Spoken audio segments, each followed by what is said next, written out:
Welcome to this week's edition of Now You Know Sports. I'm Creighton. And I'm Peter. And this week we're bringing you Now You Know's NBA preview.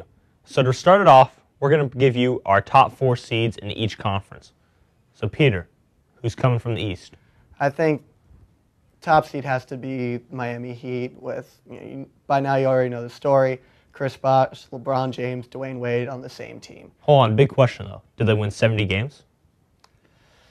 I don't think so, because actually I'm going to say right around 70, say 71 or 72, because even though the East is actually horrible, this year they've got a pretty good in-state rivalry boon with the Orlando Magic, even in the preseason awards have been exchanged between the two teams. So that's going to be a lot of fun to watch. And also, the Boston Celtics are going to go into any series with them really amped up, as are really any other team in the league that wants to prove themselves. So I don't think we see, one of those all-time great teams in terms of how many wins they put up, but I think we're going to see something really special on the court, and I think they're going to win a lot of games. Is a triple-double in play for LeBron?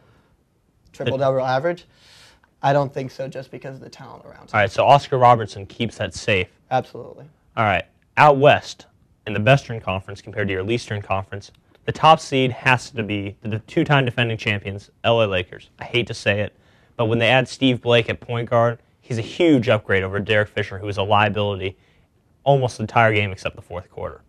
My second seed has to be the Oklahoma City Thunder.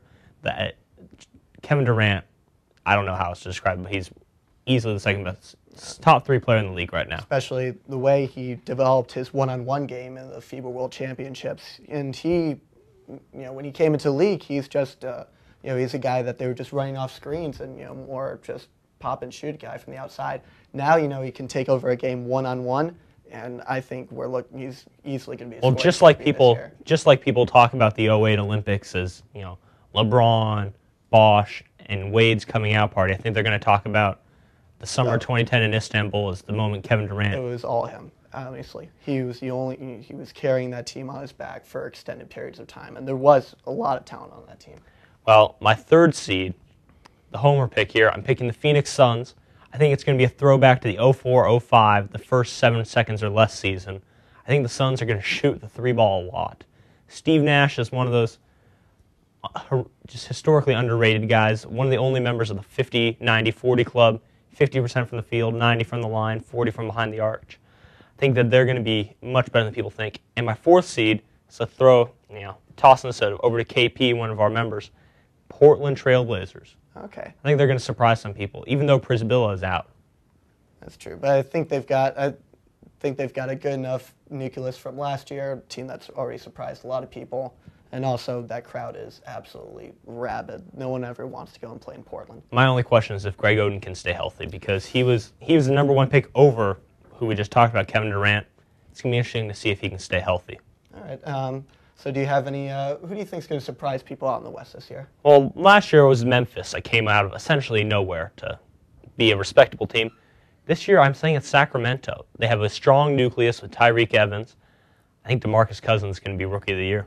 If he can stay out of trouble. Well, big if.